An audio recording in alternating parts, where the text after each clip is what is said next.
Amém. Quero falar sobre essa voz aqui, ficou muito perto do microfone. Tira isso aqui. Quero falar sobre o Sermão da Montanha, Mateus capítulos de 5 até o 7. Destacar aqui, deixa eu abrir, abram suas Bíblias aí para me acompanhar. Mateus, capítulo 5 começa até o capítulo 7.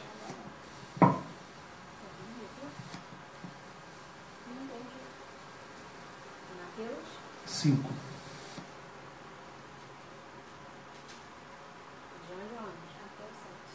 Vai ser do 5 até o 7. A gente não vai ler tudo não, porque é muita coisa, mas a gente vai ter uma...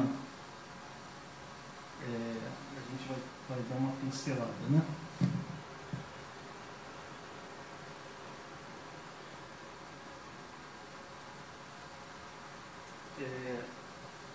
Uma coisa importante que a gente tem que lembrar sempre é o seguinte: quando a gente fala dos evangelhos, a gente tem que lembrar que Jesus estava instituindo ali os primeiros passos do cristianismo e ainda era um contexto judaico. Então tem muita coisa nos evangelhos que a gente lê, principalmente no Evangelho de Mateus. Se você estudar, fizer uma visão panorâmica, fizer um estudo do livro de Mateus específico, pode dizer assim: o livro de Mateus foi escrito para os judeus, né? Aí vamos dizer, o livro de Marcos foi escrito para os romanos, Lucas foi escrito para um estrangeiro grego e João foi escrito para a igreja de uma maneira geral. Então, o livro de Mateus, ele foi escrito para os judeus, então estava apresentando ali a obra do Evangelho sendo iniciada. Porém, a gente vai perceber, se a gente olhar com muita atenção, que ainda não é um livro doutrinário, né? Os evangelhos, eles vão narrar a obra de Deus, a obra salvadora de Deus se iniciando ali com a vida terrena de Jesus, a escolha dos discípulos, Jesus passando ali a forma como ele quer que a gente proceda, e ele até avisa os discípulos: há muitas coisas vocês não estão preparados para ouvir agora, tem muita coisa para ensinar. Então, há muitas questões doutrinárias só vão vir mais adiante. E aqui em Mateus capítulo 5 ele começa falando sobre as bem-aventuranças, né? E nas bem-aventuranças ele parece que ele está preparando as pessoas para a obediência. Olha, quando vocês vierem me obedecer, quando vocês vierem a cumprir aquilo que eu estou ordenando, vocês serão bem-aventurados. Aí vamos colocar assim, ele ainda vai fazer o discurso e ele fala assim: bem-aventurados os pobres de espírito. Quer dizer, todo o capítulo 5, 6 e 7 que ele vai descrever, esses pobres de espírito vão poder se identificar com algumas passagens dele, com alguns ensinamentos, com algumas formas de proceder. Bem-aventurados os pobres de espírito. Por quê? Porque deles é o reino dos céus. Bem-aventurados os que choram, porque eles serão consolados. Bem-aventurados os mansos, porque eles herdarão a terra. Bem-aventurados os que têm fome e sede de justiça, porque eles serão fartos. Bem-aventurados os misericordiosos, porque alcançarão misericórdia. Bem-aventurados os limpos de coração, porque verão a Deus. Bem-aventurados os pacificadores, porque serão chamados filhos de Deus. Bem-aventurados os que sofrem perseguição por causa da justiça, porque deles é o reino dos céus. Bem-aventurado quando vós forem injuriados e perseguindo, mentindo, disserem mal contra vós por minha causa. Alegrai-vos, exultai, porque é grande o galardão de vocês no céu, porque assim perseguiram os profetas que foram antes de vocês. Então ele já está fazendo aqui uma analogia, uma citação aos profetas. Por quê? O contexto é de judeu, que conhece a lei, conhece as profecias, e Jesus vai apresentar o Evangelho nesse contexto. Então, em alguns momentos vai parecer que Jesus está pregando uma salvação por obras. Olha, quer dizer então que se eu fizer isso aqui, eu estou salvo. É só aparentemente. Por quê? No versículo 17, deixa eu descer aqui, ele vai dizer assim: não pensem que vim destruir a lei ou os profetas. Não vim anular, mas cumprir. Aí ele vai começar a esclarecer para a gente o porquê dessas bem-aventuranças que ele está anunciando aqui. e porquê de todo esse ensinamento. Jesus deixa bem claro que ele veio para cumprir, e parece deixar para a gente que quando ele começa a ensinar o Sermão da Montanha, ele está mostrando como ele procede no cumprimento da lei e dos profetas, deixando claro que isso, o cumprimento da lei e dos profetas narrado por Jesus aqui, são frutos que a gente precisa dar, que João Batista fala assim: produzam frutos dignos de arrependimento, em Mateus capítulo 3.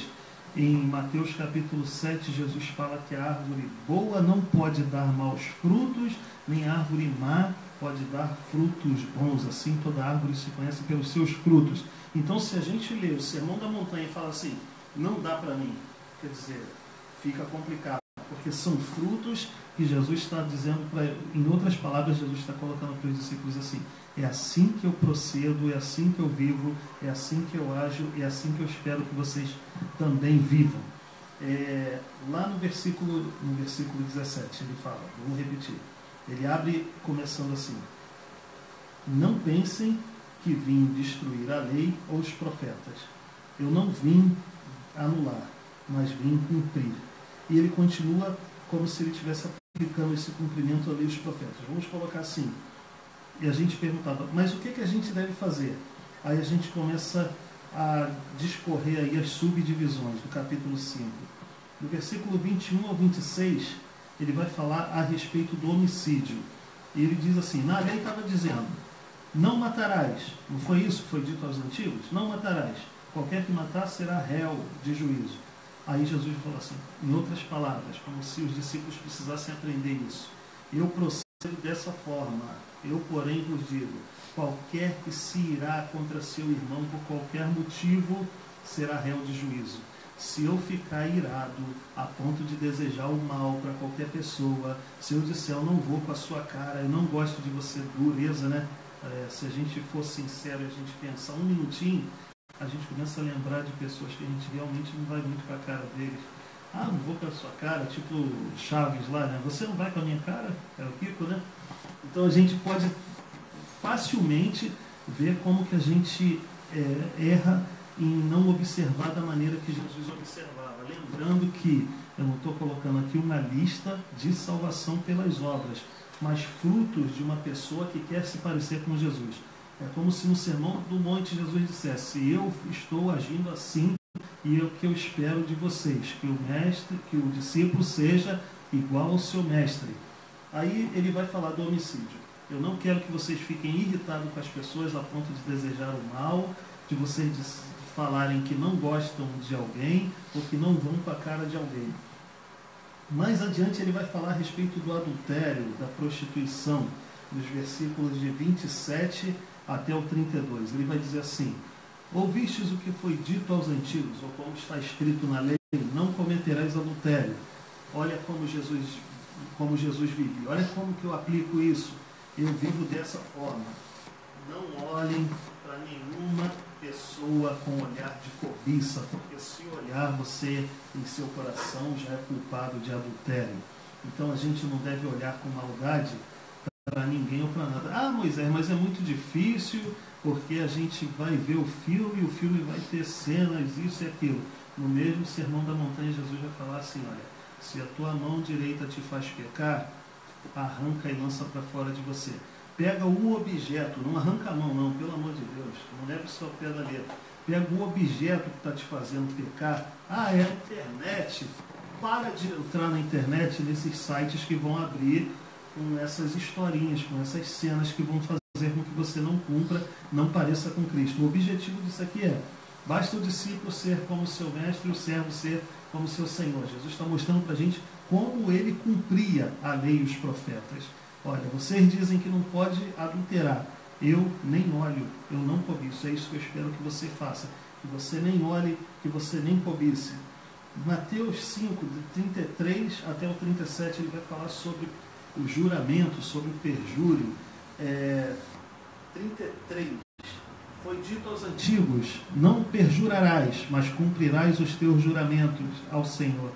Eu, porém, vos digo que vocês não vão jurar nem pelo céu, porque é o trono de Deus, Vocês não vão jurar pela terra, porque é o estrado dos seus pés. Não vão jurar por Jerusalém, porque é a cidade do grande rei. Não vão jurar pela tua cabeça, porque não pode tornar o cabelo branco ou preto. Seja, porém, o que você disser. Sim, sim, não, não. O que passar disso é de procedência maligna. Então, a tua palavra tem que valer. Há muitos anos atrás, né, os mais antigos aí, eu já sou dessa geração um pouco mais antiga, né? Se você dissesse que era crente, você conseguia crédito, as pessoas não falavam palavrão na sua frente, as piadas imorais não eram contadas. Fulano é crente, respeita o cara. Ou iam ironizar você, ou iam ser zombaria. Ele é Bíblia. Ou iam te respeitar a ponto de não falar em nenhum tipo de indecência e imoralidade. O que a gente tem visto hoje são os próprios crentes falando, infelizmente, falando muitas imoralidades. A gente vai entrando aí em redes sociais, tem algumas coisas que as pessoas colocam que às vezes são assustadoras. Tem algumas fotos que, principalmente no verão, que os amigos colocam aí, que chega a assustar. Gente, tomem cuidado. A gente tem que fazer valer não só a nossa palavra, se ensinem ou não, mas a gente precisa gerar os frutos. Jesus está colocando esse ensinamento aqui, Sermão da Montanha, dizendo assim: eu cumpro a lei e os profetas dessa forma. Não estou dizendo aqui que ninguém tem que guardar a lei e os profetas, que ninguém é salvo por guardar a lei, mas a gente está dizendo aqui, uma vez salvo pela graça, pela fé única e exclusiva em Jesus Cristo, a gente tem que parecer com Ele. Se Jesus não cobiçava, não vamos cobiçar. Se Jesus não mentia, não vamos mentir.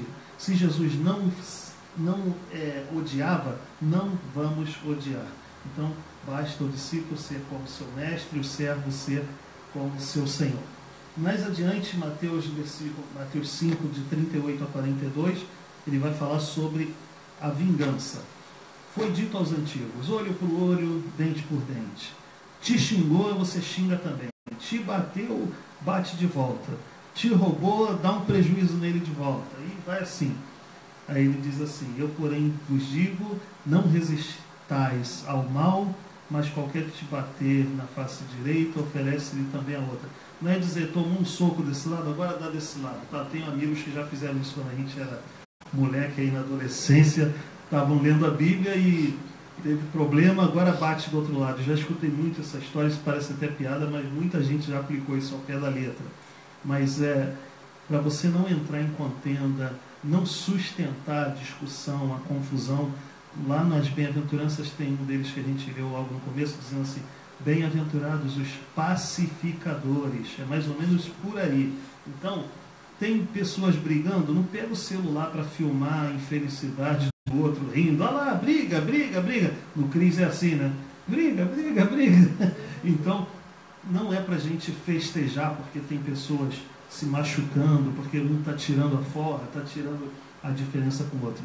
Mas a gente deve apaziguar, é isso que ele está falando. Se te ofenderem, leva essa ofensa, não dá o troco, não faça justiça a você mesmo, ore pelos seus inimigos. A Bíblia vai falar sobre isso. Versículo 43 vai dizer assim: amarás ao teu próximo e odiarás ao teu inimigo. Eu, porém, vos digo: amem os vossos inimigos, bendigam aqueles que vos maldizem e os odeiem, oram pelos que os maltratam e vos perseguem, para que sejais filhos do vosso Pai que está no céu. Vamos fazer uma pausa aqui, uma pequena pausa.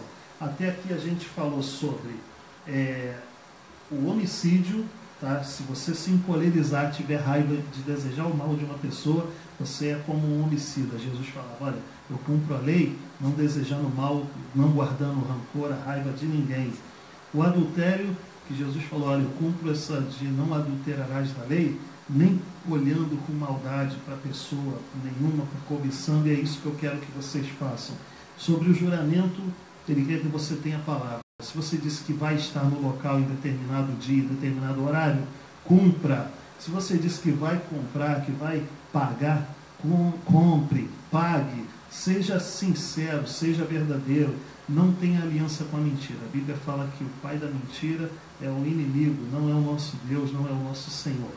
E sobre a vingança, e agora a gente foi até no 43 ao 48, sobre amar os inimigos. Eu vou pedir a Márcia que esteja orando por esses tópicos que a gente fez até aqui. E você que está acompanhando a gente, ore junto com a gente. Eu sei que não é fácil, por isso se chama caminho estreito, porta apertada, mas quando a gente recebe a salvação em Cristo pela graça, pela fé exclusiva em Jesus, a gente precisa gerar frutos. E esses frutos aqui não são realmente para qualquer pessoa, mas a gente, com a graça de Deus e com a presença do Espírito Santo, a gente consegue colocar em prática. O homicídio, a gente não deve guardar rancor, raiva, não deve não ir com a cara de ninguém. Adultério, cobiça, fornicação, a gente não deve desejar a pessoa, cobiçar alguém com maldade no coração. Jurar, de modo nenhum, a gente tem que ter palavra, sim, sim, não, não. A gente não deve buscar vingar o nosso prejuízo de maneira nenhuma, e a gente deve amar os nossos inimigos.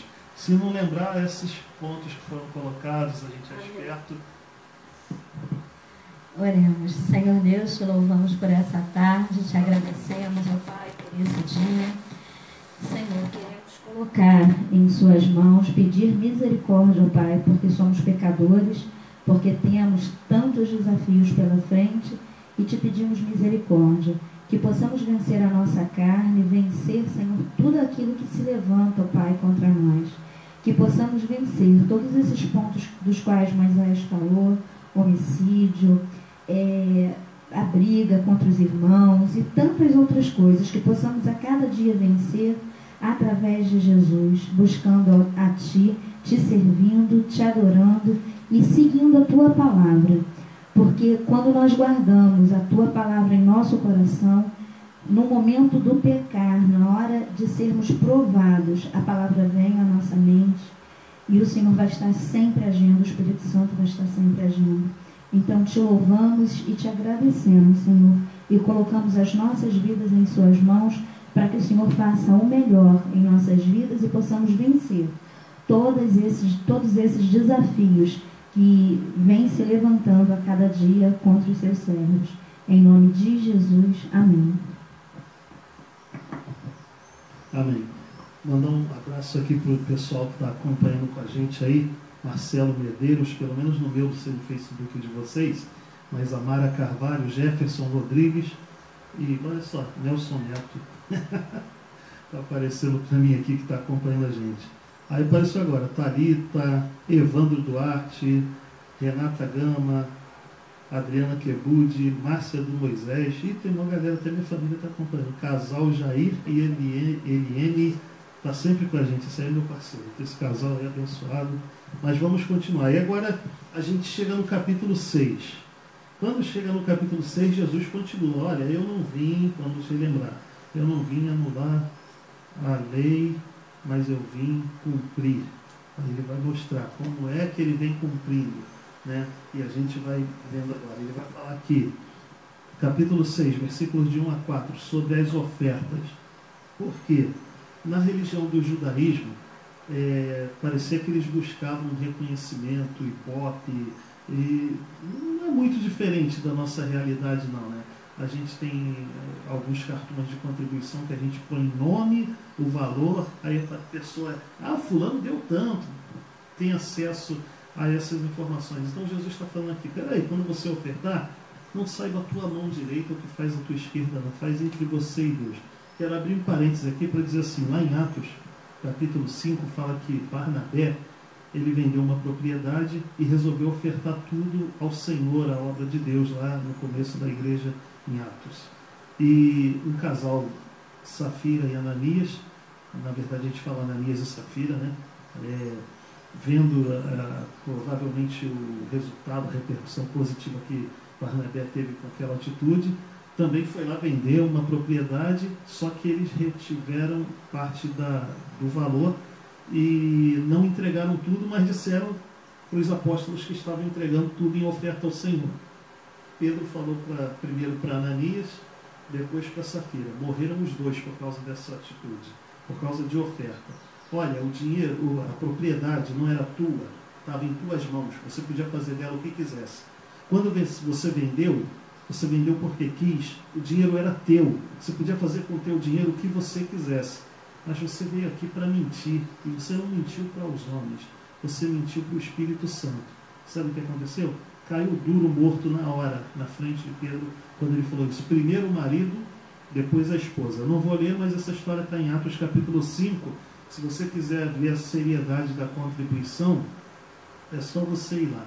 E Jesus aqui em Mateus capítulo 6, ele fala assim, privem-se de fazer esses tipos de coisa para serem reconhecidos pelos homens, para serem elogiados. Sabe por quê? Senão vocês não vão receber o galardão. Eu quero um dia parar para a gente conversar sobre galardão, que é um assunto que eu converso muito aqui com a família e motiva muito o crente aí a trabalhar na obra de Deus, tá? Quero dizer que a gente é salvo, mas galardão vai ser só para quem trabalha, só para quem faz um pouquinho mais. É aquele que vai lá na rua pregar, é aquele que lê, que busca, que ora, que contribui, que está sempre somando, que visita, tá? Você que está na fé, mas não tem a prática. Eu creio em Jesus, estou salvo. Está salvo sim, se você se arrependeu e creu em Jesus, está. Mas o galardão é um passo um pouco mais além disso daí, tá? É a gente ter a prática da palavra de Deus. E Jesus aqui no Sermão da Montanha, quero deixar claro, ensinamento dado num contexto judaico, onde a lei prevalecia, onde os profetas prevaleciam, e Jesus fala assim, eu não vim aqui para anular nem a lei, nem os profetas, eu não vim anular, mas eu vim cumprir. Ele está mostrando para a gente a maneira como ele cumprir. Como é que eu faço em relação à oferta? Quando eu dou oferta, eu não fico anunciando por aí para que todo mundo saiba, eu não vou lá botar meu nomezinho para que alguém saiba, não levanta a mão, estou dando 5, estou dando 10, estou dando 14, negativo. Ele vai lá e dá e ninguém fica sabendo, Deus viu em secreto, e assim ele ensina para a gente também. No versículos, nós estamos no capítulo 6 de Mateus, nos versículos de 16 a 18 ele nos ensina a jejuar. No capítulo 6 ele vai falar assim, quando você jejuar, você sumiu aqui da minha mão. Me ajuda aí, chegando. Quando você jejuar. 5, né?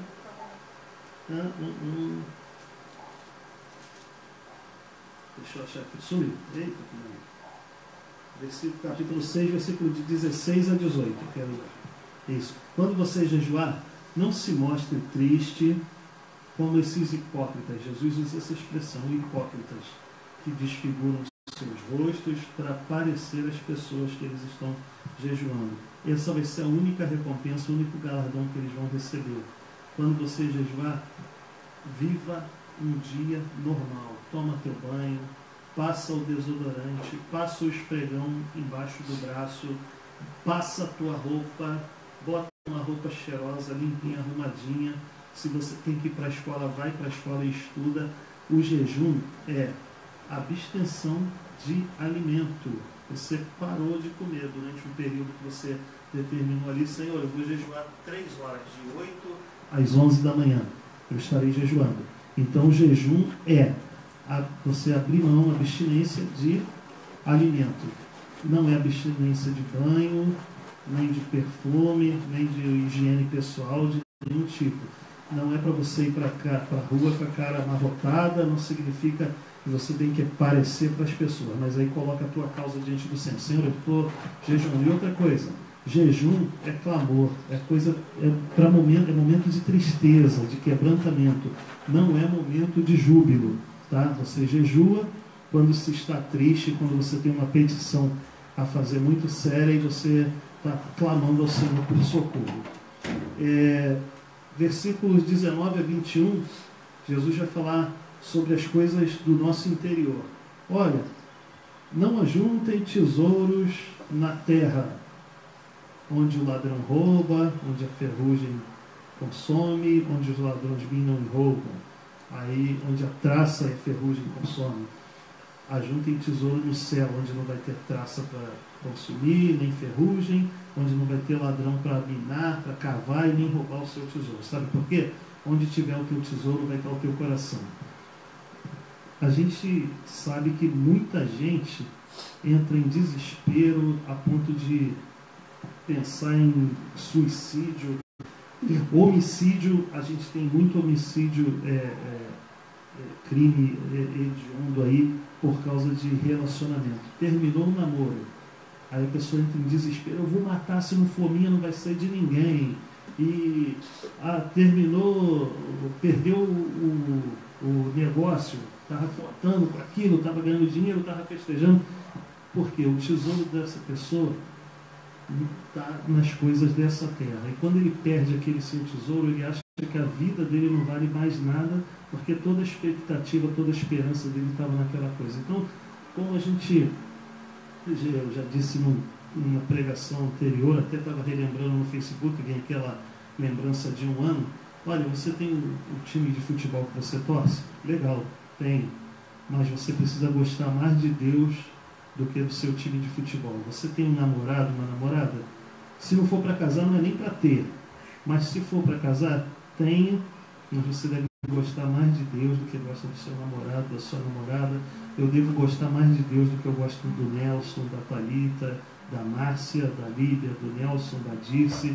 Vocês entendem? A gente precisa, onde estiver o nosso tesouro, vai estar o nosso coração. Nosso tesouro deve estar guardado em Deus. Então a palavra de Deus vai ser o quê? O mapa do tesouro. Você quer chegar ao final da história e encontrar lá o seu pote de ouro no final? Vai pelo mapa. E o mapa que a gente tem aqui, simbolicamente, né, fazendo essa ilustração, é a palavra de Deus. Mais à frente, Jesus vai falar sobre os nossos olhos. Ele vai falar assim: os olhos do corpo são, a lâmpada do corpo são os olhos. Se os olhos forem bons, todo o teu corpo terá luz, e se os olhos forem maus, todo o teu corpo será tenebroso. Ele começa ali no Mateus 6, 22. É a maneira que a gente vê as coisas, né? Tem uma outra ilustração que o pessoal faz aí, que é muito feliz, que diz assim: como é que você vê um copo? É meio cheio ou meio vazio? A gente entra na igreja, aí a gente vê a igreja com alegria, com ânimo, ou a gente vai procurar os defeitos da igreja? Uma certa vez, eu não vou citar o nome não, mas a gente foi falar de um tema bíblico, né? A gente falou sobre um tema bíblico e uma pessoa se manifestou falando dos problemas que haviam na igreja, e porque existiam muitas pessoas. Eu falei assim: olha, vai ter até um momento que a gente vai falar dos problemas da igreja, mas nesse momento aqui a gente não está falando de problema de igreja. Quer ver? Vou aplicar o meu ministério. Vamos evangelizar na rua?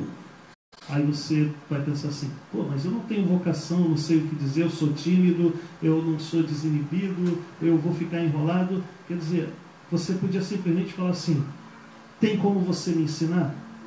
Se você passar numa faculdade de qualquer área, você não sabe nada, mas você vai lá para a faculdade com o objetivo de quê? De aprender. Por quê? Você consegue enxergar a recompensa que vai ter lá na frente. Poxa, quando eu tiver o diploma, eu vou exercer, eu vou poder ensinar para as outras pessoas. Ninguém nasce sabendo. Como a Thalita trouxe uma informação muito legal da faculdade, ela disse assim: o difícil é aprender a ler, o resto está escrito. Lembra disso, Thalita? Então, o resto está escrito. Não sei argumentar. Os versículos estão na Bíblia. O problema não está no evangelismo, o problema não está na obra de Deus. O problema está em que a gente não lê. A gente assiste seriados com 2, 3 temporadas que tomam dias do nosso tempo, né? A gente perde dias vendo besterol. Que seja lá do super-herói, seja de esporte, seja de romance, seja de aventura. A gente perde tempo precioso. A gente não lê o Evangelho de Mateus, o Evangelho de Marcos, a gente não lê as cartas de Paulo. Não vai saber, né? A gente precisa ter consciência do que a gente quer para a gente buscar essa recompensa. Lá em Hebreus 11 fala que Moisés, ele recusou-se ser chamado filho da filha de Faraó, preferindo ser maltratado junto com o povo de Deus, porque tinha em vista a recompensa. Ele olhou lá na frente e falou: poxa, tem algo eterno para mim, tem algo de Deus, então eu vou preferir esse caminho. Aí Jesus continua: não pensem que eu vim destruir a lei e os profetas, eu não vim anular, mas eu vim cumprir. Sermão do Monte, capítulo 5, 6 e 7.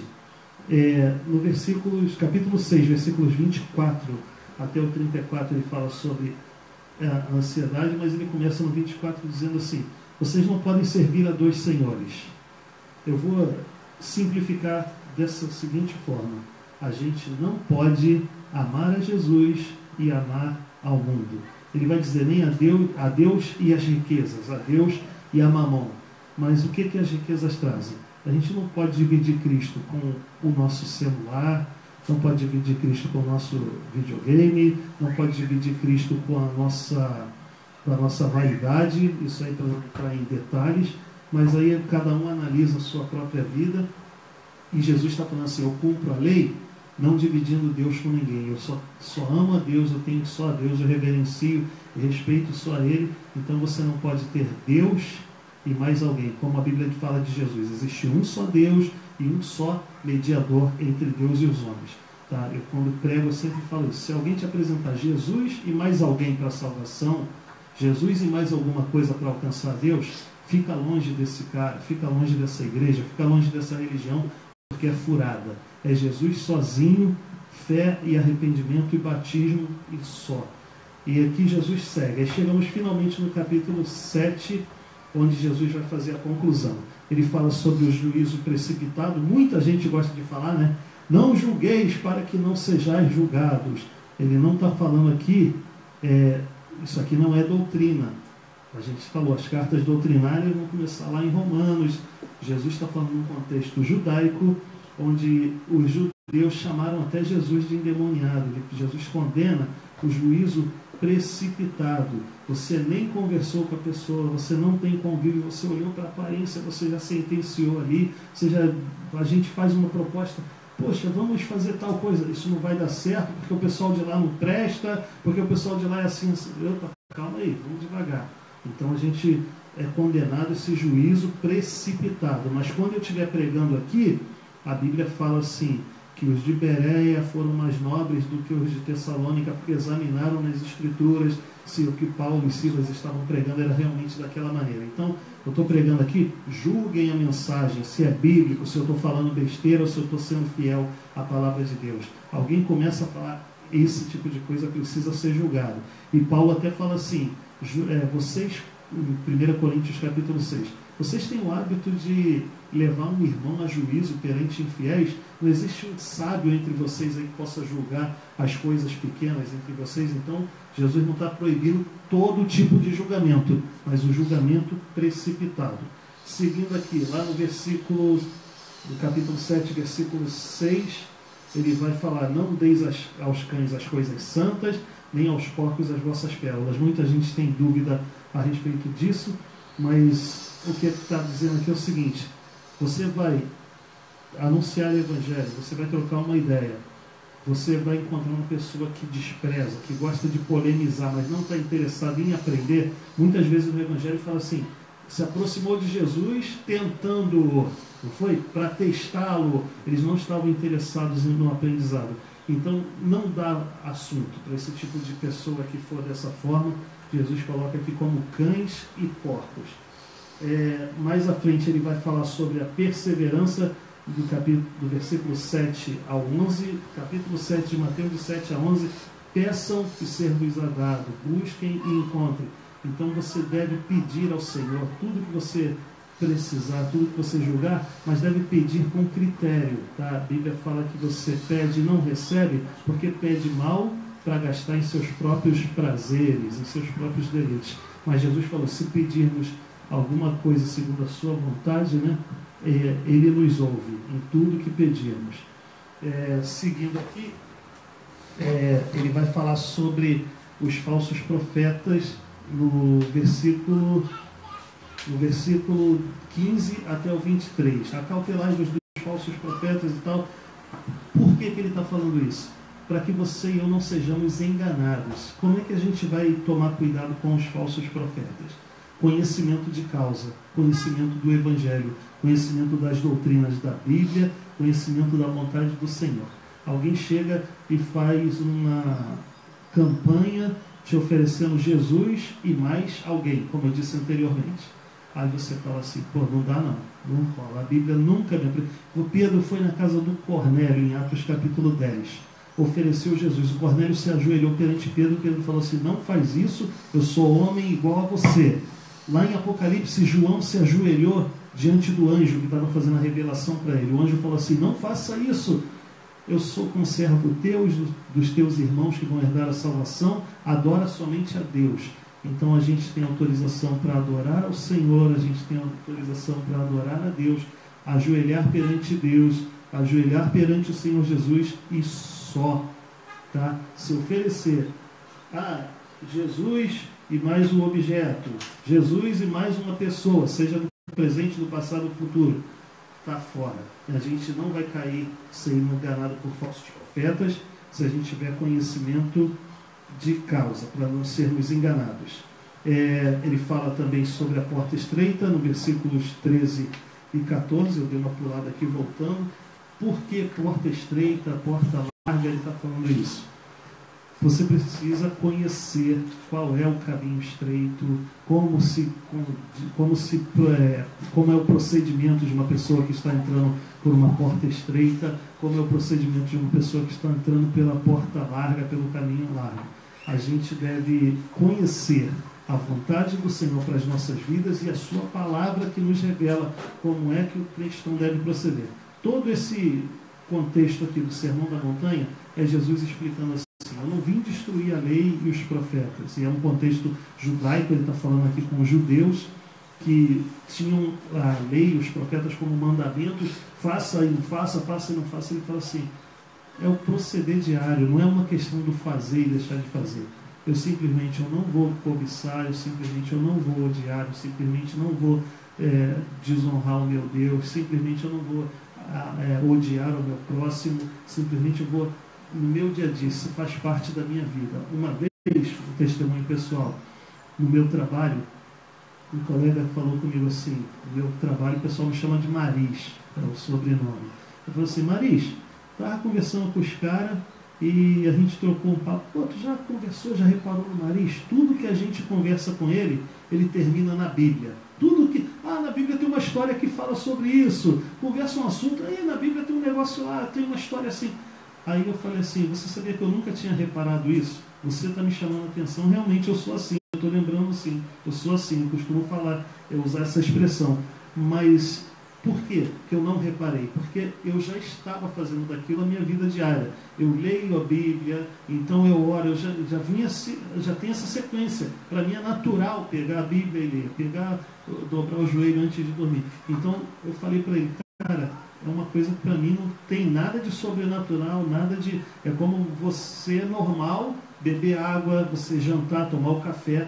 E para o cristão que anda com Cristo, que guarda, que ama, ele tem essa prática, ele Deus faz parte, ele não está fazendo um ritual. Jesus falou assim para a mulher samaritana: Deus é espírito e importa que os que o adorem em espírito e em verdade, e ele procura pessoas que o adorem assim, no normal, não é num templo, não é num horário, o cara está no ônibus, no carro, está dormindo, está acordado, o cara está caminhando, está jogando futebol, está assistindo futebol, está assistindo... ele está ali. E se ele está assistindo um filme, aí o filme, ele vê uma coisa que desagrada a Deus e fala assim: eu abro mão do filme. Sabe por quê? Não cabe na minha comunhão diária com Deus, na minha sequência de vida com Deus. Lá no final, capítulo 7, no finalzinho, ele vai falar sobre a conclusão. Ele fala, versículo 24 até o 29. Todo aquele que escuta essas minhas palavras e as pratica, eu vou comparar a um homem prudente, que edificou ou construiu a sua casa sobre a rocha. Paulo vai falar para a gente que ninguém pode colocar outro alicerce, outro fundamento, além daquele que está posto em 1 Coríntios capítulo 3, que é Jesus Cristo. Todo aquele que ouve essas palavras de Jesus procedeu assim, e anda como Jesus andou. Jesus está falando assim: vou comparar um homem que construiu a casa sobre o meu evangelho, confiando em mim. Quando vier a chuva, correr o rio, assoprar o vento, combater a casa, ela não cai porque está edificada em Cristo, sobre a rocha. Sabe o que ele está falando aqui? Vai ter chuva, você vai sofrer, você vai ficar doente. A boneca de pano que passou pela cirurgia, ano passado, ano retrasado, fui eu 3 vezes abri a barriga, passei por cirurgia. Uma das consultas, a médica falou que não sabia como eu estava vivo. Lembra disso? Não sei como você está vivo, já era para estar morto. Teve um erro de cirurgia que era para ter matado. Eu só passei mal e deu tempo de corrigirem. Então a gente vai ter falta de dinheiro, vai ter doença. Você pode ser assaltado também. Toma cuidado quando andar na rua, não anda com o teu celular na mão distraidão, não, porque pode ser assaltado, pode ser roubado, sim. Não significa que você está longe de Cristo, você passar por dificuldade, por tribulação. O que marca a igreja primitiva? Martírio, perseguição. E eles estavam cheios do Espírito Santo, né? Atos todinho fala sobre isso. Mas aquele que ouve as palavras e não cumpre, diz Jesus. Olha, você que olhou para isso tudo aqui, falou, eu não vou conseguir, eu não vou andar assim, não vou guardar, eu não vou perdoar meu inimigo, não vou amar inimigo, não consigo fazer esse tipo de coisa. Eu vou comparar um homem, ainda que você seja crente, se você falar que não cumpre, ele vai comparar a um homem imprudente que edificou a casa sobre a areia. Então, se a Bíblia diz sim, você não diz não, você diz sim. Se a Bíblia diz não, você não diz sim. Então, Jesus conclui dizendo isso. Se você quer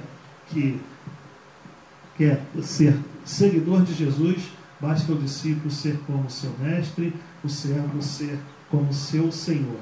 Lá em Mateus 7, ainda no versículo 12, para terminar, ele diz assim: o que quereis que os homens vos façam, fazei-o vós também, porque isso é o cumprimento da lei e dos profetas. Lá em Mateus 22, de 35 a 40, ele vai falar do grande mandamento e o segundo maior mandamento. O primeiro, ame ao Senhor teu Deus, e o segundo, ame ao teu próximo como a você mesmo. Desses dois mandamentos depende toda a lei e os profetas. Quer conseguir cumprir tudo isso aqui?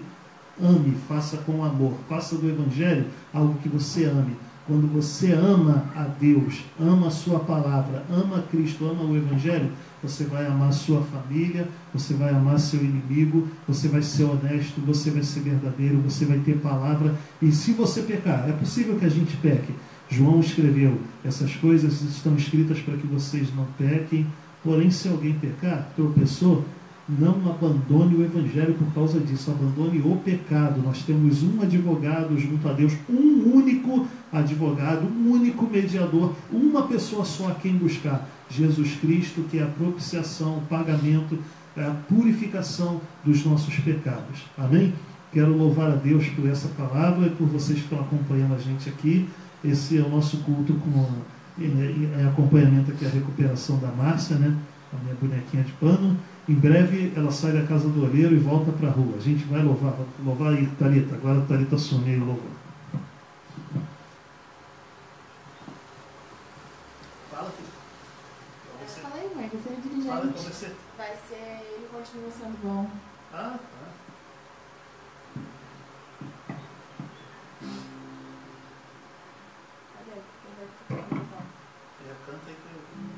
Um dia a gente aprende a confiar em um Deus que faz milagres, que ouve a nossa oração e que se faz presente aqui.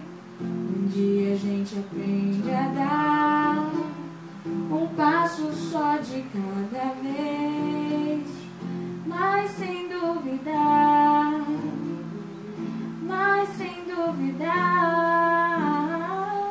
Ele continua sendo bom, Ele continua sendo Deus, Ele continua sendo bom, Ele continua sendo Deus. Então chega o dia de viver tudo que se aprendeu e a enxergar até o que não se pode ver. Chega o dia de entender, até ouvir o não de Deus, mas sem duvidar,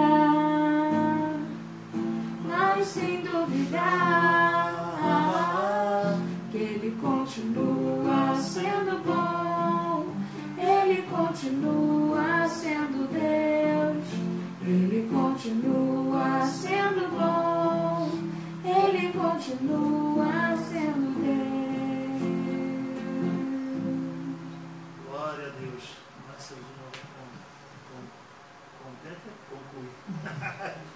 Então nós vamos concluir o nosso culto em família, culto doméstico, e vamos estar orando orando, agradecendo a Deus pela palavra lida, agradecendo a Deus pelos louvores, porque tudo o que fazemos é para a glória do Senhor, amém? Então, eu pedi a Thalita para estar encerrando com oração. Senhor Deus, te agradecemos pela oportunidade de estarmos aqui, Senhor, louvando, adorando o seu nome. Te pedimos para que o Senhor continue conosco durante o nosso dia, continue ajudando minha mãe na recuperação, Senhor, da cirurgia, e que o Senhor possa estar nos abençoando, nos capacitando, Senhor, a testemunhar, a falar do seu amor para as outras pessoas, Pai. Abençoe todos aqueles que estiveram conosco acompanhando essa transmissão, todos os pedidos que foram feitos, e atende o clamor de cada um dos seus servos. Em nome de Jesus, amém. Amém. Meus amigos, obrigado pela companhia aí.